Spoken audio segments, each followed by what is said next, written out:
Ora viva, sejam muito bem-vindos de novo ao Vidas com Alma, este programa da Fundação São João de Deus com a Canção Nova, que lhe traz este universo de querer fazer o bem e fazê-lo bem feito. Eu sou o Rui Ferreira Amaral, esta é a hora em que nós damos lugar às vidas com alma com as quais você se cruza diariamente no seu caminho. Conosco hoje, aqui da Biblioteca da Cúria Provincial Portuguesa da Ordem Hospitaleira de São João de Deus, em Lisboa, temos uma criativa. Alma criativa do Miguel Rodrigues. Padre Miguel, muito obrigado pela gentileza de estar connosco, ter trazido, de vir muito bem acompanhado pela sua alma criativa. E eu ia perguntar desde já porquê? Porquê a alma criativa? Que é uma alma criativa, Rui? É uma boa pergunta. Acho que foi uma característica que me foi acompanhando sempre e que eu também dou muito graças a Deus por ter podido explorar, porque eu acho que estas coisas que trazemos no coração, que são dons e que nos identificam na nossa particularidade, né, daquilo que somos, acho que fui tendo muitas oportunidades na minha vida de ir explorando este lado mais criativo e acho que isso surge também como dom de Deus e como forma também de o pôr ao serviço dos irmãos e assim é que faz muito sentido. Ainda antes de o conhecer um bocadinho mais, ou de começar a conhecê-lo, permita-me esta pergunta que se me está aqui a aparecer. Isso significa que quando se celebra, às vezes as coisas podem não ser exatamente como estamos à espera, isto é, Ok. podemos não seguir exatamente a sequência que está nos livros, está no missal, Essa é uma boa portanto, pergunta. é criativa a esse ponto, no Sim. fundo, é isso que eu queria Eu gosto dizer. de pensar na criatividade, de facto, como alguma coisa que traz sabor à vida, portanto, aí sem dúvida, mas para mim a criatividade surge sempre sustentada por alguma coisa que já lá está, que é alguma coisa que nos dá estrutura, que nos dá sustento, quase como quando construímos uma casa, há sempre a necessidade de pôr as fundações no sítio certo, não é? E essas aí ninguém as tira, e a partir então das fundações surge todo o espaço para a criatividade, para esse sabor acrescentado que podemos trazer à vida. Isso acho que Portanto, sim. quando Portanto, a estivermos base está consigo lá, numa celebração, podemos estar à espera de uma celebração que, do princípio ao fim, do princípio ao fim, tem os fundamentos próprios, tem as fundações no sítio certo, mas que tem todo o espaço para a criatividade que a vida também exige. muito bem, muito bem. Bom, Miguel, agora voltando outra vez ao início, fala-nos um pouco de si. Quem é este jovem, não é verdade? Que está aqui connosco no Vidas com Alma. E a primeira pergunta, e depois pedi que começasse a partir daí, foi: quando é que nasceu? Lembra-se, sabem que dia da semana nasceu? Nasci numa segunda-feira, por acaso, curiosamente. Esta é uma segunda-feira.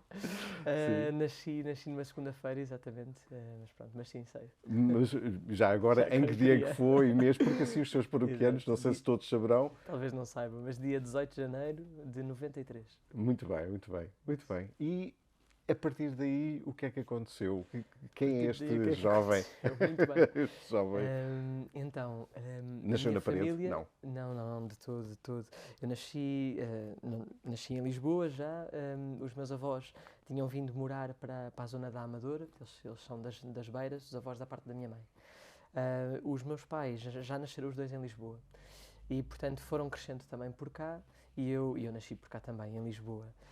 Os meus avós da parte da minha mãe, que são da Amadora, mas os meus pais, assim que casaram, foram morar para Queluz. Portanto, foi onde eu sempre morei também, morei sempre com eles em Queluz, e foi aí que fiz toda a minha vida, desde a dimensão da fé até à dimensão escolar, à dimensão das amizades, foi tudo sempre vivido na zona da Amadora. Foi sempre ali que tive A enquadrado e sua. onde pude crescer. Sim, Sim. sim, isso mesmo. Se tivesse que construir um triângulo geográfico construído com 3 pontos onde se sentisse seguro, isto é ali o meu espaço. Ok. Esse triângulo tinha que pontas? Onde é que estava geograficamente? Que é luz, Bem, certamente, não é? claramente aí, não é? E nessa casa dos pais aí sempre. No lugar onde estou agora, eu apesar de ser pároco na paróquia da Parede, eu moro no seminário de Caparide, portanto aí também é um porto seguro, porque vivo com a comunidade de Certo. seminário. E diria talvez a casa que os meus avós têm na terra. portanto em Escalos de Cima, que é perto de Castelo Branco. Portanto, fica assim um triângulo um bocadinho esquisito, Fica. mas, Sim, mas mas percebe-se acho que ali que puxaria para Caparido. ali. Exatamente. Puxaria para aí, Muito sim. bem. E recorda-se de ir em bastante menino a Castelo Branco, com Sim, certeza, não é? sem dúvida Qual alguma. é assim, a memória mais antiga, eu diria, das primeiras memórias Ok. que tem?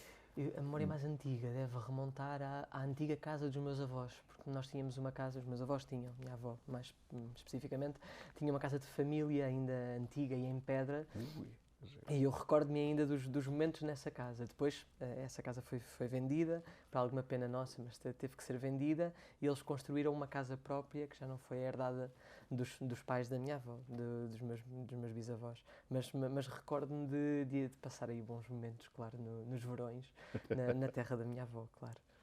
muito bem. Tem irmãos? Tenho uma irmã mais nova. Mais Sim. nova, e ela, que tal? Mais nova, isso quer dizer que o irmão mais velho era mais protetor ou Isso é era. sempre. Eu acho que aí não há Sim, hipótese, não é? não é. Eu acho que os Às irmãos vezes mais são mais velhos. traquinas. Não era o seu Quem? Os caso. mais novos? Os mais. Não, por acaso É uma não. mensagem que está a deixar Não, à irmã, não? não, estou a brincar. Não, gosto muito da minha irmã. Mas era mais protetor sim, sempre fui ou o era. típico irmão mais velho, eu acho que sim. E depois, acho eu, sempre com aquela necessidade de fazer as coisas bem feitas. Eu acho que, não sei, os típicos irmãos mais velhos, acho que sentem sempre um bocadinho esse peso de serem o exemplo e de abrirem um bocadinho de caminho, até junto dos pais e nos meios onde estão. Portanto, senti-me sempre com esse peso, entre aspas, e no bom sentido, do irmão mais velho. Sim. Muito bem. Da escola. Fala-nos um bocadinho desse percurso. Sim. Era daqueles que se sentava logo à frente, muito atento. Sério? Era desses que me sentava à frente. Sim, sim. E mandava os outros calarem-se também, ou não? Ou Isso acho que não, era mais discreto e comedido do que isso. Sim, pronto, a Amadora tem sempre as suas peculiaridades, não é mesmo a Certo. nível da turma, eram sempre turmas muito plurais e isso também era muito giro, acho que me ajudou a crescer muito na relação com a diferença, portanto, e aprender também a relacionar-me sempre com aqueles que eram diferentes e a ver isso como uma riqueza. Eu acho que isso foi muito bom no meu percurso escolar, no percurso da escola que fui fazendo. É verdade que me sentava sempre à frente e também... com os cadernos todos também direitinhos. todos bonitinhos e a minha letra é bonita, portanto é uma chatice, Ei! que é mesmo o típico chato. mas sim, mas acho que fui sempre procurando também pôr isso, também sempre fui tendo algumas capacidades, mas pondo sempre isso ao serviço dos outros, portanto tentar ajudar aqueles que precisavam de mais ajuda e tentar me dar com todos. Portanto, isto aconteceu mais para a frente, não tanto lá para trás, mas a partir talvez do 8º, do 9º ano, sempre procurei ser aquela ponte entre todos os grupinhos que existiam dentro da turma. Portanto, tentar chegar a toda a gente, especialmente no secundário, e isso acho que foi uma experiência muito boa e muito positiva para mim enquanto pessoa. Confesse-nos lá, qual foi a última vez que se lembra de ter usado cábulas? Cábulas, eu vou confessar, eu acho que não usei nenhuma vez e a única vez que tinha levado porque lá está, também nunca tive muita necessidade, mas a única vez que tinha uma coisinha no papelinho qualquer que tinha feito de resumos daqueles Sim. que fazemos com a matéria, nunca usei, porque lá está, porque também nunca senti necessidade disso, enfim. Portanto, nunca sentiu necessidade de usar cascol no verão, não é? Essas coisas. Aquelas coisas típicas. Exatamente. Muito bem, muito bem. Os professores e os catequistas são sempre duas pessoas, são várias, mas duas pessoas que vão acompanhando o nosso percurso e a nossa formação. Se lhe pedisse para se lembrar da primeira pessoa que foi importante no seu percurso, lembrar-se-ia primeiro de um professor ou de um catequista? Acho que me lembraria primeiro de um professor, mas tenho vários, tenho muitos que me marcaram, quer professores, quer catequistas. E, portanto, até seria assim um bocadinho injusto sublinhar algum em detrimento de outros. Mas talvez os professores apareçam primeiro, curiosamente.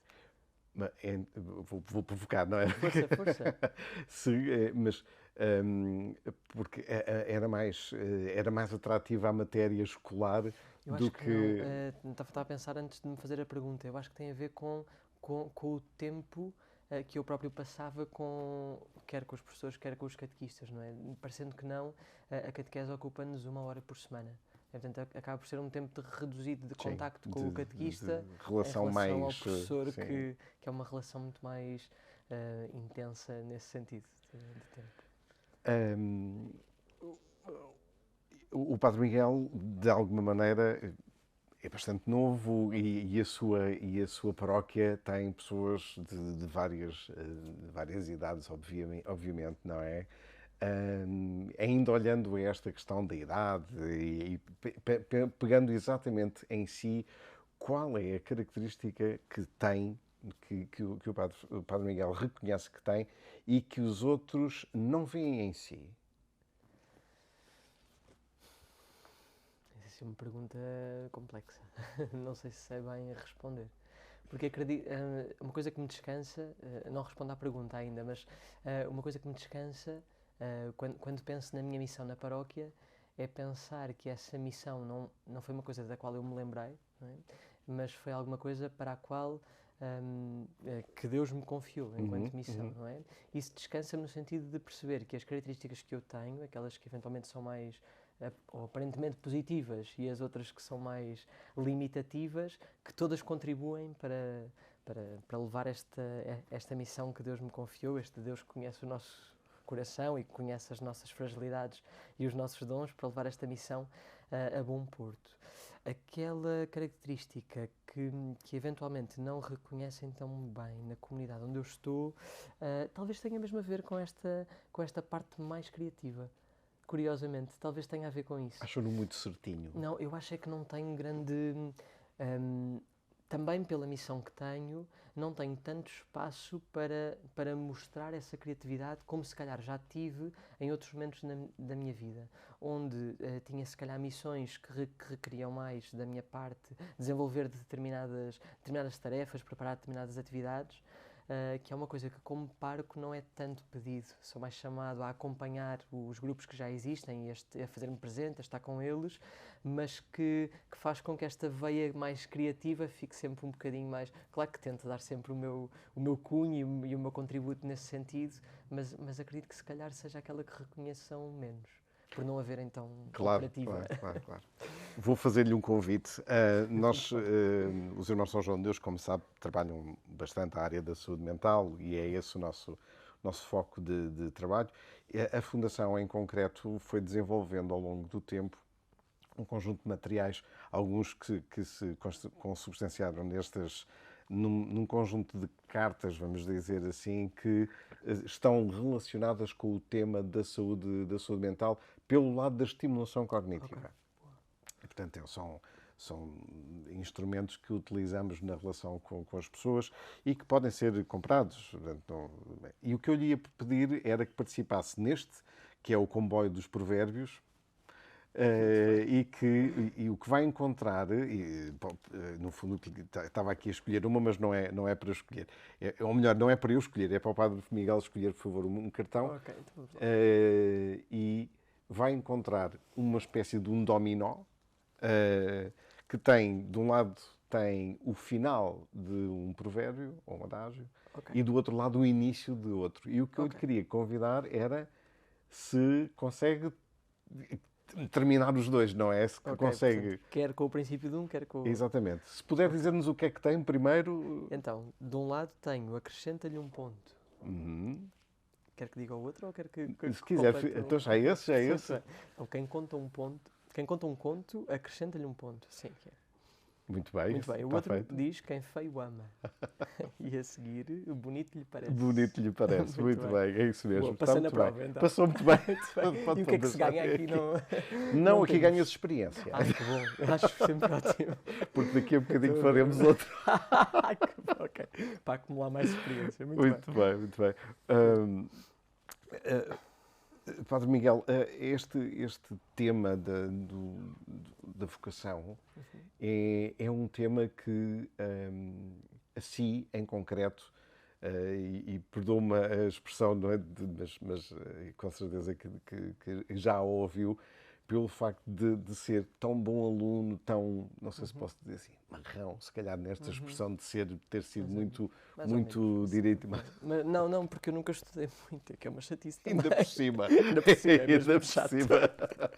Mas isso, como é que esse registro, efetivamente, de cumprimento, vamos dizer assim, como é que houve aí espaço para que Deus lhe tocasse a campainha, vamos dizer É assim? verdade, é verdade. Eu acho que foi se calhar o processo mais complexo, interiormente falando, eu acho que foi esse. Porque com esta questão de ir fazendo aquilo que me era proposto, não é? Até com esta.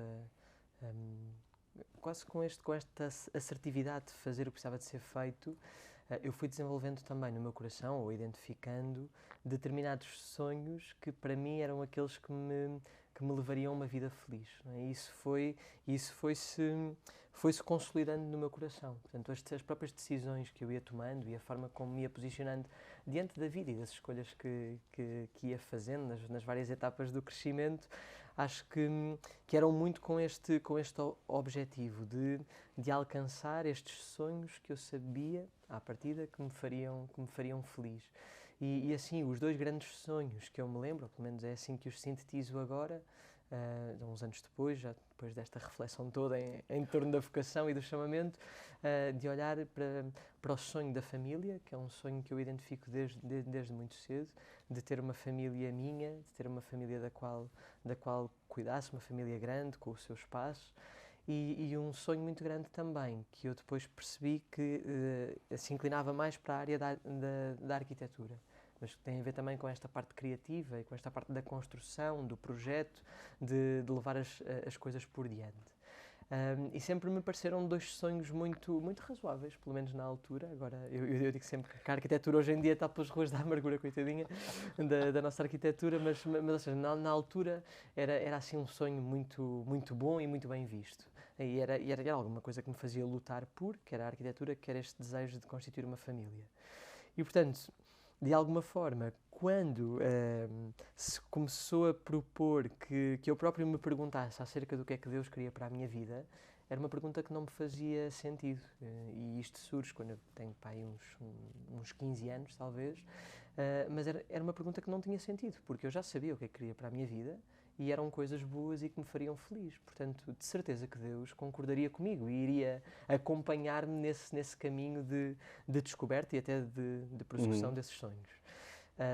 Até que nesse momento, quando eu faço essa pergunta com mais seriedade, começa a surgir a hipótese no meu coração de e se Deus quiser outra coisa, que era uma coisa que eu rejeitava determinantemente. Diferente não é? daquela que eu quero para mim. Que eu queria, exatamente. E que seriam, e que não era apenas o facto de eu querer, mas que eram coisas boas e reconhecidas e que levariam a uma vida que aparentemente é uma vida que agrada a Deus. Muito bem. Recorda-se certamente do dia em que disse aos seus pais. Recordo muito bem. O que é que disse a sua irmã? Boa pergunta. A minha irmã não disse nada, a minha irmã ficou a digerir. Ela, nessa altura, quando eu disse, eu tinha 19 anos, portanto, a minha irmã tinha 16, se não me engano, na data. E, portanto, ela optou pelo silêncio ali na primeira fase, tanto ela como o meu pai. A minha mãe foi, nos primeiros tempos, ou nas primeiras horas, aquela que melhor verbalizou. Ainda por cima, porque nestas coisas nós não chegamos a casa a dizer que vamos ser padres, não é? Porque nós próprios não sabemos, mas simplesmente dizemos que vamos fazer um caminho de discernimento mais aprofundado para ver o que é que Deus quer para a nossa vida, para então depois de todo esse tempo de discernimento, se perceber se a vocação passa para o sacerdócio ou não. Até para nós é uma incógnita, nós não chegamos com uma informação fechada, chegamos com um caminho em aberto, claro. E acho que isso ainda é mais destabilizador. No momento, eu vou passar aqui por cima de todo o tempo de seminário, este percurso todo, e queria chegar, por favor, ao dia em que diz que sim. Ok. O dia da sua ordenação. O que é que ficou para trás? Ok. Certo. Eu gosto de fazer o paralelismo entre esse dia do sim e o dia do casamento, não é? porque acredito muito que esse sim, apesar de, enfim, de encontrar ali uma expressão muito, muito concreta, que é o dia da ordenação, é um sim que se foi dando ao longo do caminho inteiro, não é? Nem é possível percebê-lo de outra maneira, como qualquer namoro. Obviamente. Tem que haver um sim diário consciente que vai sendo confirmado e que depois Fortalecido sim, também, sem dúvida não é? alguma. E é um sim que se continua a dar todos os dias, tal como o casamento, não é? Que não é apenas o dia da festa em que de facto o sacramento acontece, mas que requer a nossa resposta diária em termos de fidelidade, de compromisso, de renovação e até de reinvenção daquilo que é a nossa missão e a nossa vocação. Então eu faço a pergunta de outra maneira. Ok, muito bem. Vamos lá. Houve alguma dúvida que ficou sem resposta? Que ficou sem resposta. Houve várias dúvidas, isso sem dúvida, e o caminho não se faria sem elas. Uma das coisas que gosto muito de dizer aos jovens, porque é quando este tema da dúvida aparece com mais força, gosto sempre de lhes dizer, porque também foi muito verdade na minha vida, que as dúvidas são colocadas no nosso coração para nos ajudar a andar para a frente, não para as ignorarmos ou para ficarmos presos a elas, mas acima de tudo para nos ajudarem a caminhar, porque quem tem uma dúvida busca uma resposta e isso faz-nos caminhar, isso faz-nos progredir mesmo na nossa relação com Deus.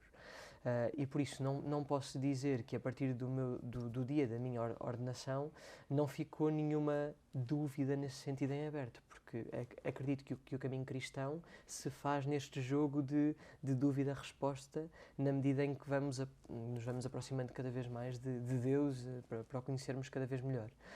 Que houve muitas respostas que foram dadas nesse dia, não apenas o meu sim, isso também acredito que sim. Isso também acredito que sim.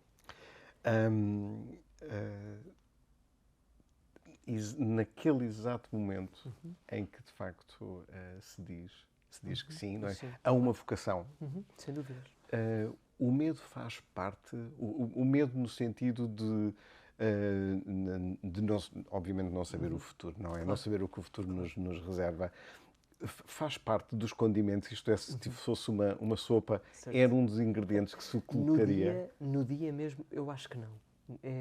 Tal como o casamento, que acredito que no dia não existem medos. Existem ao longo do caminho, isso aí sem dúvida. Mesmo naqueles sims que se vão dando, mesmo na proximidade do sim definitivo, eu acho que o medo, nesse sentido, tem que fazer parte do caminho. Porque é um medo que se for posto em cima da mesa, à luz de Deus, na relação com Ele, é um medo que vai sendo trabalhado, que vai sendo curado de alguma forma, iluminado, para que o passo seja dado com segurança. Porque diante da confirmação por parte de Deus, o medo diminui de tamanho, necessariamente, mesmo não sabendo o futuro, mesmo não sabendo tudo o que aí vem. Tudo o que nos está reservado. Exatamente. Já nos disse, não é? Mas eu queria reafirmar, queria pedir que reafirmasse, se não se importava. Se não tivesse sido chamado a ser sacerdote, ou se tivesse necessidade de ter um segundo emprego, qual é que seria? Sim, é uma boa pergunta. Sim, eu acho que ia puxar aqui a parte da arquitetura. Eu não sei ao certo se gostaria de exercer a arquitetura como hoje a compreendo, mas qualquer coisa que tivesse a ver com a parte artística, porque um outro desejo que eu sempre trouxe também no coração, que tem muito a ver, lá está, novamente com a parte criativa e com a parte do espetáculo. Portanto, eu gosto muito de música e de teatro. Portanto, eu acho que responderia mais com essa área. Portanto, alguma coisa que tivesse a ver com a parte do espetáculo ou com a parte da música seria aquilo que escolheria, sim. Muito bem. Nós estamos pelo que eu sei, à frente de alguém temos à nossa frente alguém que gosta de cantar. É verdade. Na verdade,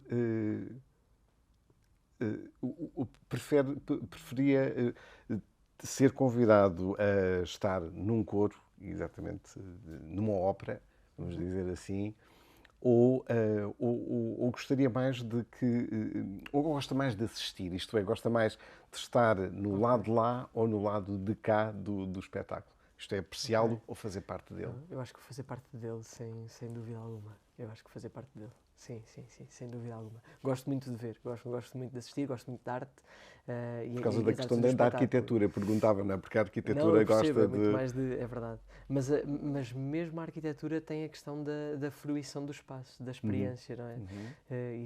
Isso é curioso. Mas sim, sem dúvida o fazer parte faz muito sentido para mim e preenche muito, preenche muito.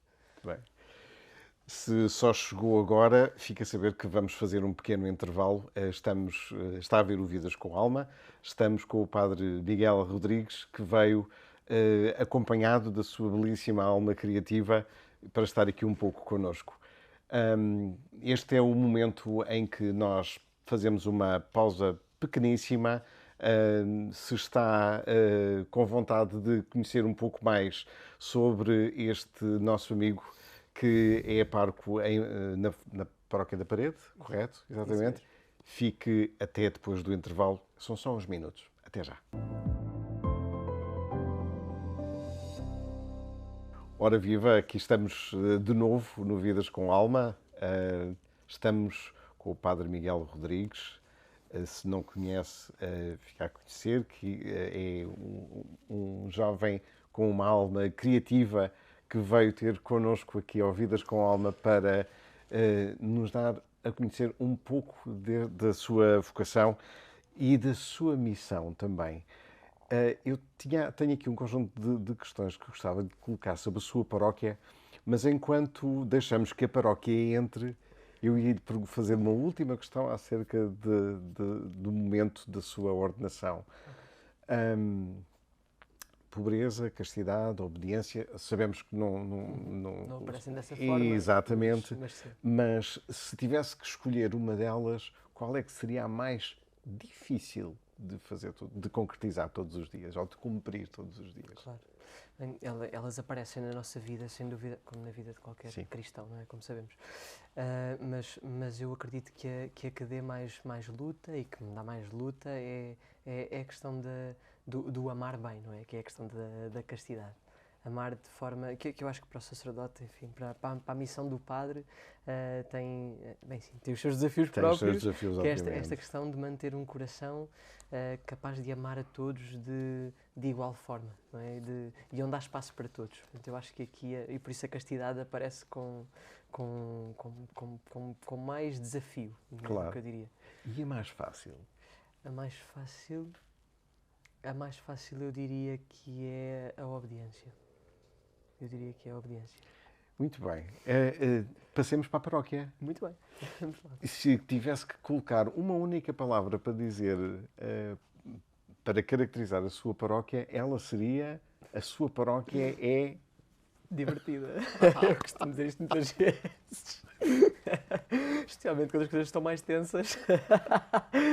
Dizer que é Isso é uma divertido. forma gira, é uma forma gira. Sim. É a forma de olhar os desafios que ela lhe vai colocando, ou é uma forma de, eu não diria passar por cima do problema, ou é não dar tanta importância a problemas que se calhar não são assim tão importantes? Eu acho que é de olhar os desafios. Eu acho que sim, que é para ter a jovialidade necessária de lidar com as coisas como elas devem ser tratadas. Lá está, não lhes dando mais peso do que deveria dar, mas também não dando menos peso Claro.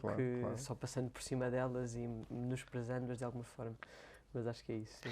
E ela, a paróquia da Parede, tem certamente um conjunto de desafios, como eu dizia agora mesmo, não é? Se tivesse que identificar um que, particularmente para si, neste momento, é o mais... é aquele que mais requer de si criatividade, até. Qual é que se pode partilhar connosco, obviamente, Partilho, não é? Sim, porque é uma coisa, eu não acho que seja específico da minha paróquia, eu acho que tem a ver com os tempos que vamos vivendo, mas sinto sempre um desafio muito grande na capacidade das pessoas que fazem parte da comunidade se aceitarem umas às outras na sua diferença. Eu acho que hoje em dia é mesmo muito difícil reconhecer a diferença como uma mais-valia e não como alguma coisa que me pode fazer mal. E acho que isso nas comunidades cristãs se sente também com muita intensidade. Portanto, querermos caminhar todos juntos, independentemente das diferenças que trazemos, que têm a ver com a nossa história, com a nossa forma até de entender a fé e de a procurar viver, eu mesmo assim querer caminhar com aquele que é diferente e que é meu irmão e que está ao meu lado, eu sinto muitas vezes esse como o maior dos desafios e como aquilo que mais me faz sofrer quando olho para a comunidade. Eu imagino que a vida paroquial seja intensa, porque, na verdade, o envolvimento que se tem com cada uma das pessoas da comunidade obviamente, faz parte da missão, mas faz essencialmente parte da sua vocação, não é? Isso Portanto, mesmo. obviamente, Isso isso deve ser muito abrangente, deve ocupar muito parte do seu tempo. E tempo para si? Existe Boa. tempo para si Sim. neste espaço, não é? Neste caminho que vai fazendo todos os dias? Sim. Sim, eu acho que é uma coisa que vamos aprendendo, não é? Ou seja, no dia da ordenação não nos tornamos, quer dizer, tornamos-nos padres, mas precisamos de o aprender a ser.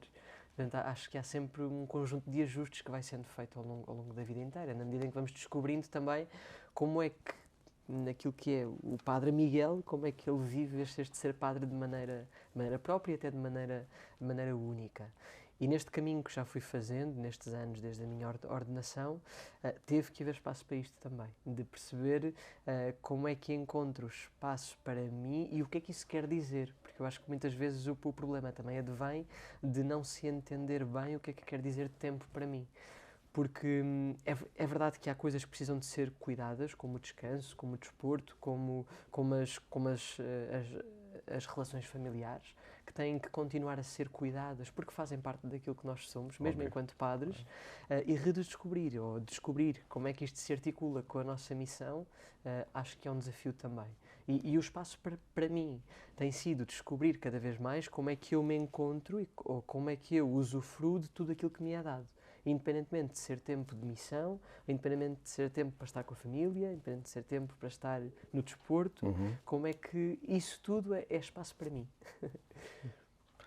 Muito bem. Hum, eh, Imagino que lhe falo deste conceito que estamos a fazer uma entrevista que corre mal. Caiu tudo, os ecrãs, as coisas caíram tudo, correu tudo mal. O que é esta coisa de esta celebração não me correu bem? O que é isto? Que experiência é esta? É uma experiência humana Existe, normal. Uma experiência existe, humana normal. há erro, há espaço para o erro na Eucaristia? Boa pergunta. Ou seja, há espaço para o erro porque há espaço para nós, não é? Para a dimensão humana do padre, não é? Portanto, sim, há espaço para o erro, sem dúvida alguma. Tem que haver, porque nós não conhecemos, enfim, conhecemos vida humana sem erro, porque é a vida de Jesus, sim, mas a nossa vida humana não a conhecemos de outra maneira. Felizmente, e é assim que eu vivo na minha vida, é a relação com Deus que me ajuda a gerir também isso, também os fracassos e os erros.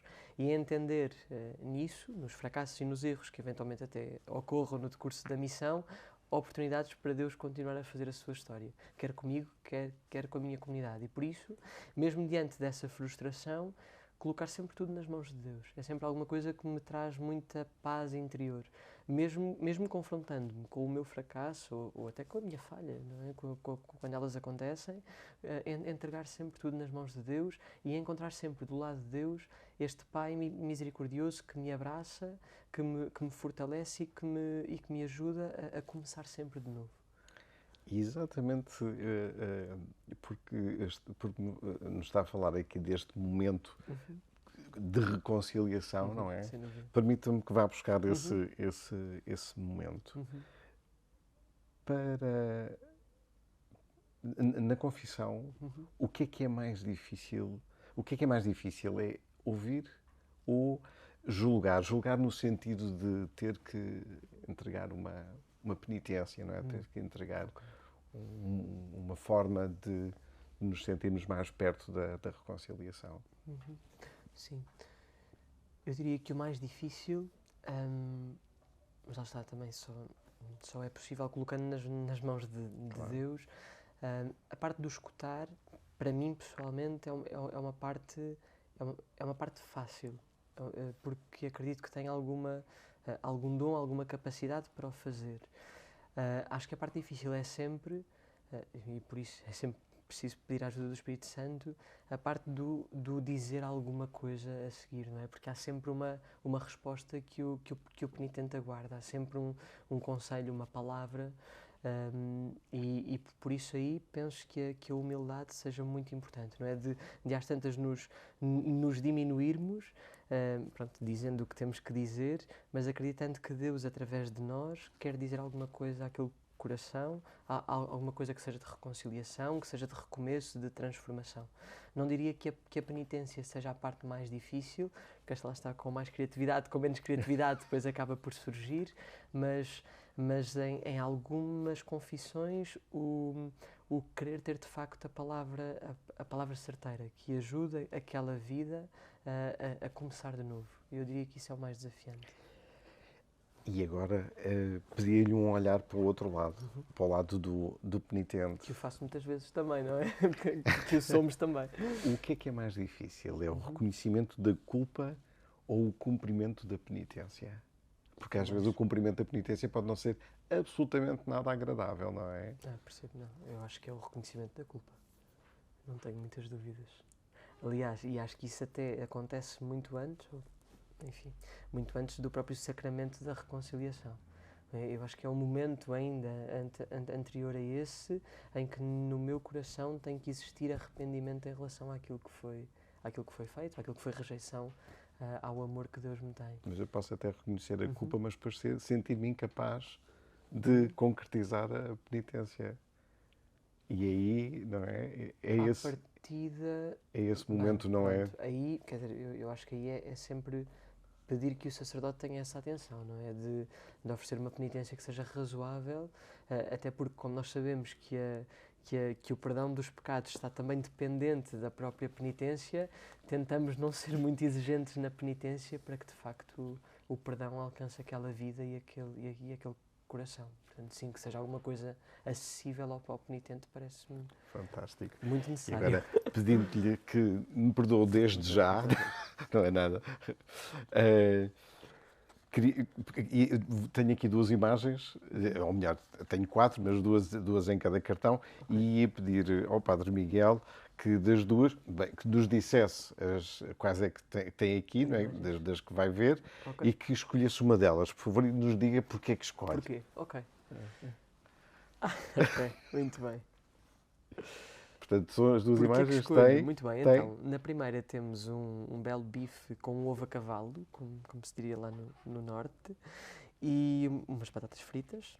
E em baixo temos uma bela posta de bacalhau, talvez alagareiro, assim com umas batatas cozidas. E, portanto, escolheria... Eu acho que iria para o bacalhau. Não sei bem dizer porque, sim, tem um aspecto bonito, o prato. Muito bem. Pronto, tem a parte estética. Muito bem. Então, e destes dois personagens? Ok, muito bem. Ok, então temos do lado esquerdo aqui o nosso Ricardo Araújo Pereira e do lado direito temos o Cristiano Ronaldo. Eu acho que escolheria o Cristiano Ronaldo. Uhum. Sim, pela sua, eu diria, dedicação e empenho. Acho que é alguma coisa que tem transparecido do trabalho do Cristiano há uns anos para cá, que o acompanhamos mais de perto, e diria que tiro isso da forma como ele vive a sua vida, até a sua profissão, a sua vocação, se o quisermos entender assim. Muito bem. E eu termino com uma também quase como que uma provocação que vai fazer a ponte depois para as próximas questões. Nós ouvimos frequentemente a sabedoria popular dizer-nos que graças a Deus muitas e graças com Deus poucas. Será que ele é assim tão mal-humorado? Já percebi o ditado. Não, acho que não. Quer dizer, o Papa Francisco tem sublinhado muito esta dimensão do bom humor, especialmente na vida de alguns santos, e acho que tem que haver espaço para esta dimensão da festa e da alegria em Deus. Aliás, o encontro com Deus sempre foi entendido, este face a face com Deus, sempre foi entendido como um momento de gozo, de alegria, não é? Portanto, acho que é difícil entender um Deus que não manifesta esta alegria, diria eu. O Evangelho está cheio de alegria. Não é? E para que o outro personagem que acabou por escolher não fique também sem uma alegoria, ia perguntar o que é que pode ser um golo, o que é que pode ser um golo naquilo que é a sua vida, na sua vida paroquial, não é? O que é que pode ser entendido como uma conquista, não é? Nesse sentido, o golo certeiro, não é? Aquele golo fenomenal. Epá, foi fantástico. Eu acho que quando reconhecemos vidas que se vão aproximando de Deus e convertendo a Ele, independentemente da forma como essa vida ou essa vocação depois se traduz, eu acho que isso é sempre uma conquista, no sentido de, eu não quero ser mal interpretado com isto, mas como um pai que acompanha os seus filhos e de repente vê a vida dos seus filhos cumprida, vê que os seus filhos encontraram o seu lugar no mundo. Eu acho que isto é um motivo de maior alegria para quem tem a missão do sacerdócio. De ver aqueles que acompanham a encontrarem-se pessoalmente com Deus e a optarem por Ele nas suas vidas, depois independentemente das vocações. Recorda-se da última vez que sentiu isso na sua paróquia? Assim, dizer um momento não sou capaz de dizer, mas das pessoas que vou acompanhando reconheço isso várias vezes. Porque é sempre um processo, não é um processo automático, não é? Nem é óbvio. Não é num sim, dia a pessoa de exatamente. repente a sua vida converteu-se. Claro, existem momentos desses, não é? Eu imagino que quando tem um batismo, um conjunto, um casal que leva um filho, exatamente, não é? Sim, são assim momentos marcantes, exatamente, não é? Mas ver a forma como as vidas vão sendo transformadas pela proximidade com Deus cada vez maior, isso é verdadeiramente encantador.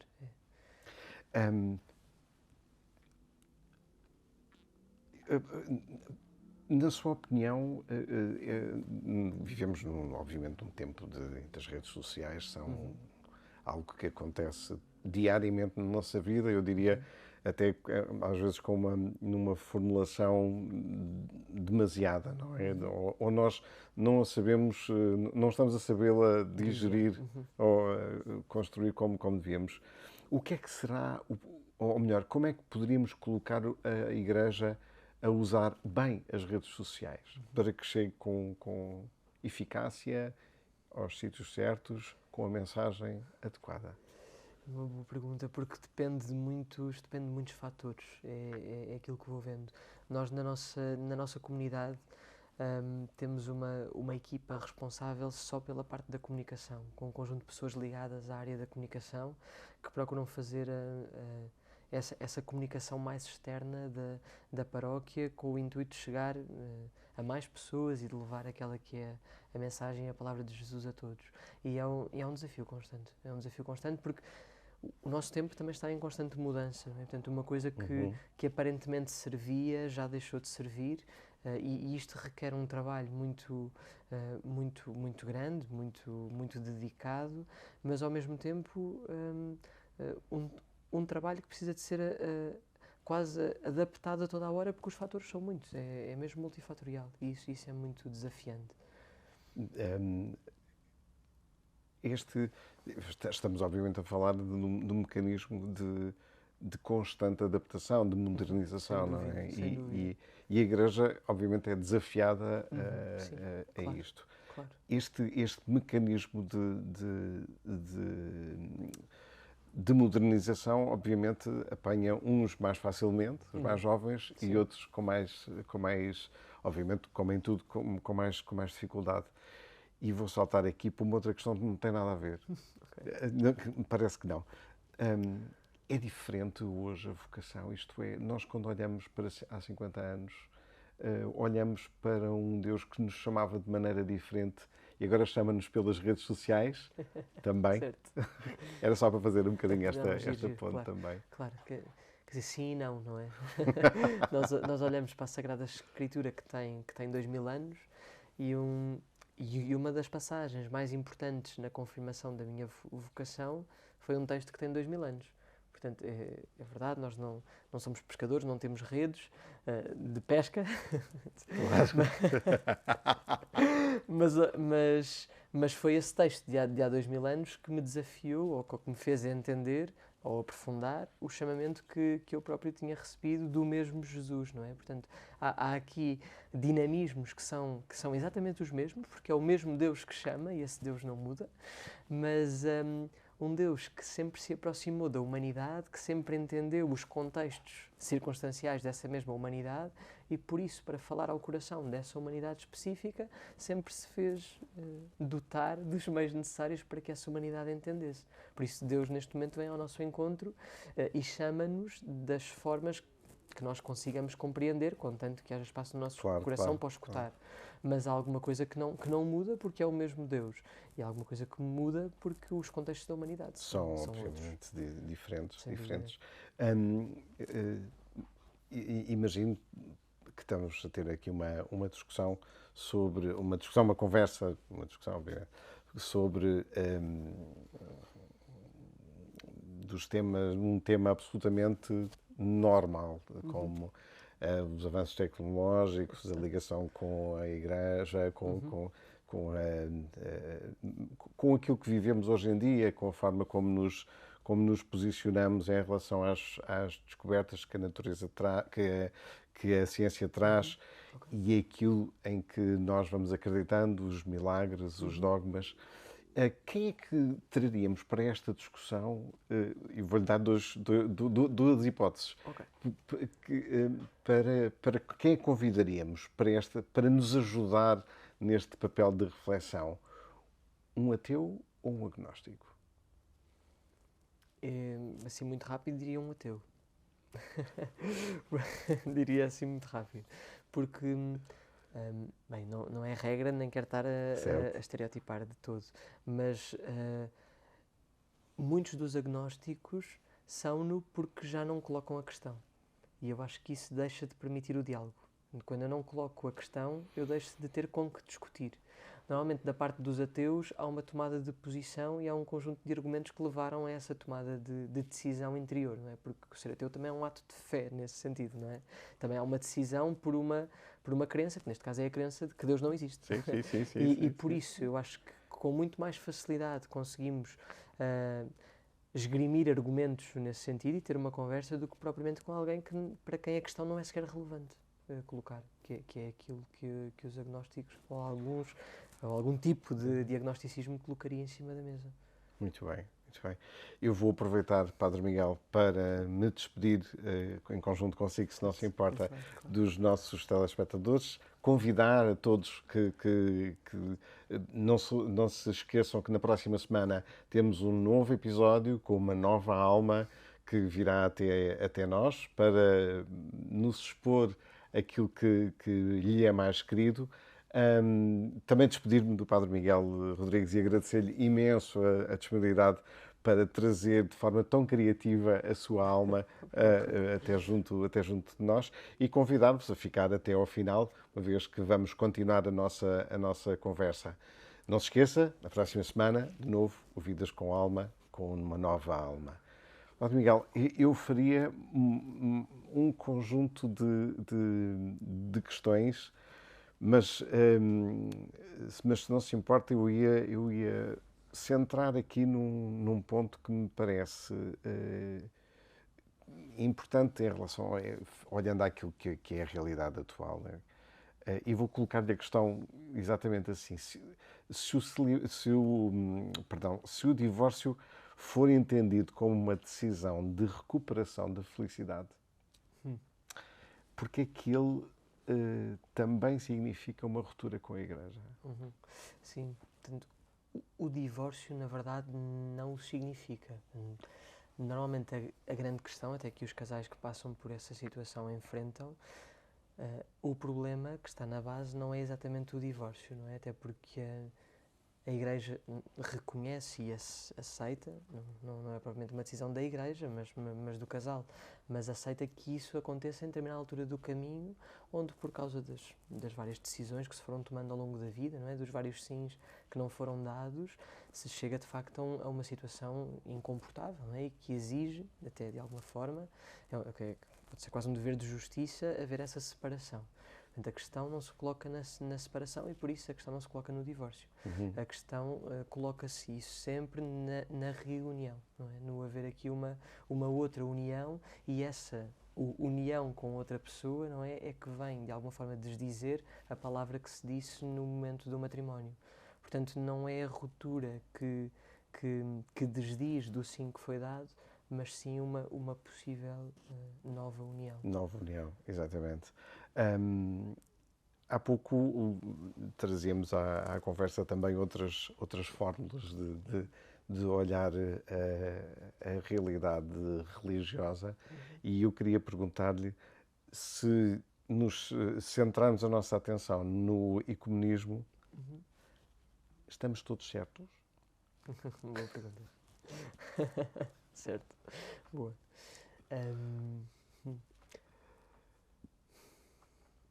Boa pergunta. Porque especialmente para os nossos irmãos cristãos, não é? Quando falamos de ecumenismo, pelo menos na linguagem que a Igreja vai usando, quando falamos de ecumenismo, falamos disto. Falamos dos nossos irmãos cristãos, não é? Que acreditam em Jesus como Filho de Deus, com tudo o que isso significa, não é? Por isso, existem muitos elementos de verdade em todas estas formas de viver a fé e até formas de seguir Jesus, não é? Sem dúvida alguma.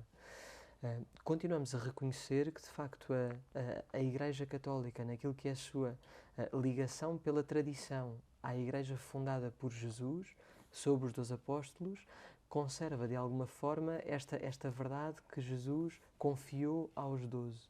Mas existem muitos elementos desta verdade transmitida por Jesus naquelas que são as outras confissões cristãs. E por isso acredito que continua a existir, que é um caminho que precisamos de fazer no coração de todos, este desejo muito grande de unidade, que acho que terá que passar também pelo reconhecimento da grandeza